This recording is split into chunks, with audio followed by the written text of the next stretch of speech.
আসসালামু আলাইকুম ভাই বোনেরা, কেমন আছেন? আশা করি সকলেই ভালো আছেন, আমিও ভালো আছি। আর আজকে আমি যাচ্ছি মেলে এবং মেলে গিয়ে কি কি কাজ করলাম সেগুলো আজকের ভিডিওতে আমি তুলে ধরবো আপনাদের কাছে। তো শুরুতেই আমি বাড়ি থেকে বের হই মেলে যাওয়ার উদ্দেশ্যে। আর আজকে মেলে অনেক কাজ থাকার কারণে ভেবেছিলাম বেশি করে আরো দু একজন লোককে নিয়ে যাই, কিন্তু তাদের ডেকে আনতে গিয়ে দেখি তারা কেউই বাড়িতে নেই। আর তাদেরকে না পেয়ে আমি আর আমার ছোট ভাই মিলে মেলের দিকে রওনা দিই। তো যতক্ষণ না মেলে পৌঁছাচ্ছি ততক্ষণ আপনাদের কাছে একটা কথা বলি, যারা যারা গ্রাম অঞ্চলে ভিডিও দেখতে ভালোবাসেন অবশ্যই আমার চ্যানেলটিকে সাবস্ক্রাইব করে রাখবেন, যাতে করে আপনাদের জন্য ভিডিও বানাতে আমি অনুপ্রেরিত হই। তো যাই হোক, এভাবে দেখতে দেখতে আমি মেলে চলে আসি। আর মেলে আসার পর সর্বপ্রথম প্রতিবারের মতোই আমি আমার পোশাকটা পরিবর্তন করে নেই। আর পোশাকটা পরিবর্তন করে আমি সুমিলের দাফারটা উঠাই। আর এদিকে দাফার ওঠানোর পর দেখি আমার আব্বা সুমিলের করাত দাঁড় দিচ্ছে। আর এদিকে করাতে দাঁড় দিতে দিতে দেখি আমার এক মামাতো ভাই চলে এসেছে। ও মূলত আমাদের মেলেই কাজ করে। তো আসার পর দেখি একজন ব্যক্তি এসেছেন কিছু চলা বিক্রি করার জন্য। আপনারা হয়তো আগের ভিডিওতে দেখেছেন যে উনি আমাদের কাছে চলা বিক্রি করেছেন। তো ওনার সাথে মিলে ও চলাগুলো মাপতে থাকে। আর এদিকে সুমন কাকা এসেছে কিছু কাঠ চিরাই করার জন্য।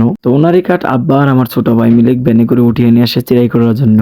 আর অতিরিক্ত গরম পড়ার কারণে আমি যাই দোকানে চালান আনার জন্য। তো যাওয়ার পথে দেখি আমাদের সুমলের পাশেই রয়েছে একটি খুঁটি ও চাক বানানোর প্রতিষ্ঠান, যেখানে সব সাইজেরই খুঁটি পাওয়া যায়। তো ওনাদের কিছুক্ষণ কাজ দেখার পর আমি আবার চালান আনার জন্য দোকানে যাই। তো দোকানে যাওয়ার পর দোকানদার কাকার সাথে কিছুক্ষণ বাইবাসলামি করে আমি ওনার কাছ থেকে চালান নিয়ে চলে আসি। আর এদিকে মিলে আসার পর দেখি আমার ছোট ভাই ও আব্বা মিলে সবগুলো গাছ প্রায় চিরাই করে শেষ করে ফেলেছে। আর আরেক দিক দিয়ে দেখি হৃদয় চলাগুলো মাপতেছিল। তো আরেক দিক দিয়ে দেখি আর একজন ব্যক্তি এসেছে কিছু কাঠ নেওয়ার জন্য। তো আমি ওনাকে কিছু কাঠ দেখাই এবং দেখানোর পর ওনাকে আমি কাঠ দিয়ে দিই। আর এদিকে কিছু ধান আসার কারণে আব্বা চলে যায় সেখানে ধানগুলো চিরাই করার জন্য। আর এদিকে আমি সুমেলে আসি গাছগুলো চিরাই করার জন্য। আর এক পর্যায়ে গাছগুলো চিরাই করার পর আমি আর হৃদয় মিলে দুইজনের চলাগুলো মাপতে থাকি এবং চলাগুলো মেপে সেগুলো মাপা শেষ করি। আর এদিকে সুমন কাকা আব্বাকে কাঠ চিরাই করার টাকা দিয়ে দেয়। তো এদিকে আমার ছোট ভাই ইমন যে স্যালানগুলো আমি এনেছি সেগুলো নিয়ে একটি জগের মাধ্যমে পানিতে মেশাতে থাকে। আর স্যালান পানিতে মেশানোর সাথে সাথে দেখি আমাদের দুটি বিচ্ছু বাহিনীও এখানে চলে আসে। আসলে বিচ্ছু বাহিনী বলতে ওরা যে অন্য কোথাকার প্লাবান তা কিন্তু নয়। ইমেলটা যে দেখতে পাচ্ছেন এটা কিন্তু ওদেরই। আমরা মূলত ওদের কাছ থেকে কন্ট্যাক্ট নিয়ে চালাই। আর ওরা এখানেই থাকে,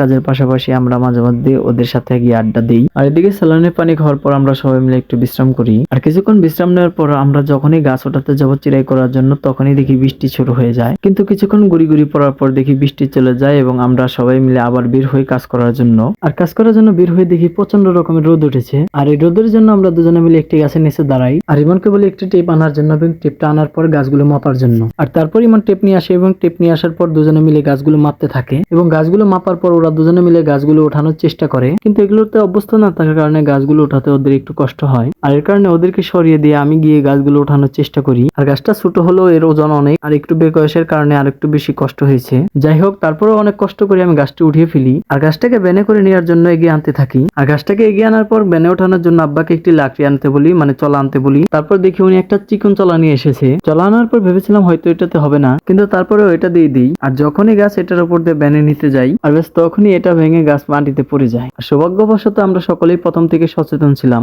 আর তা না হলে হয়তো কোনো একটা দুর্ঘটনাও ঘটে যেতে পারতো। আর তারপর আমরা সেটাকে মাটি থেকে তুলে নিয়ে বেনে রাখি আর এর পাশাপাশি কয়েকটা গাছও তুলে নেই আর এগুলো সব নিয়ে মেলে ওঠাই। তারপর আমরা সবগুলো চিরাই করতে থাকি এবং কিছুক্ষণ চিরাই করার পর দেখি বিদ্যুৎ চলে যায়। আর তারপর আমরা আরো কিছু কাঠ সংগ্রহ করে নিয়ে আসি সুমিলের সামনে। আর এরপর আমরা একটু বিশ্রাম করতে থাকি এবং বিশ্রাম করার পর দেখি একটু পরে বিদ্যুৎ চলে আসে এবং আমরা সাথে সাথে গিয়ে সেগুলো চিরাই করা শুরু করে দিই। আর সেগুলোকে অনেকক্ষণ ধরে চিরাই করার পর এক পর্যায়ে সেগুলো আমরা চিরাই করা শেষ করে ফেলি। আর অন্যদিকে দেখি হৃদয়ের চলামাপাও শেষ হয়ে গেছে। আর সব কাজ শেষ করার পর ওরা দুজনে মিলে মিলটা পরিষ্কার করতে থাকে। আর এক পর্যায়ে মিলটা পরিষ্কার করার পর দুজনে মিলে দাফার গুলো নামাতে থাকে এবং সবগুলো দাফার নামিয়ে মিলটা বন্ধ করে আমরা সবাই মিলে চলে আসি। তো আজকের জন্য এই পর্যন্তই। আশা করি সকলের ভালো লেগেছে। আর ভিডিও ভালো লাগলে অবশ্যই চ্যানেলটিকে সাবস্ক্রাইব করবেন, যাতে করে আপনাদের জন্য আরো ভালো ভালো ভিডিও আমি তৈরি করতে পারি। অবশ্যই গ্রাম অঞ্চলে ভিডিও যারা দেখেন তারা অবশ্যই আমার চ্যানেলটিকে সাবস্ক্রাইব করে রাখবেন। তো সকলের সুস্থতা কামনা করে আজকের ভিডিও এই পর্যন্তই শেষ করছি। আল্লাহ হাফেজ।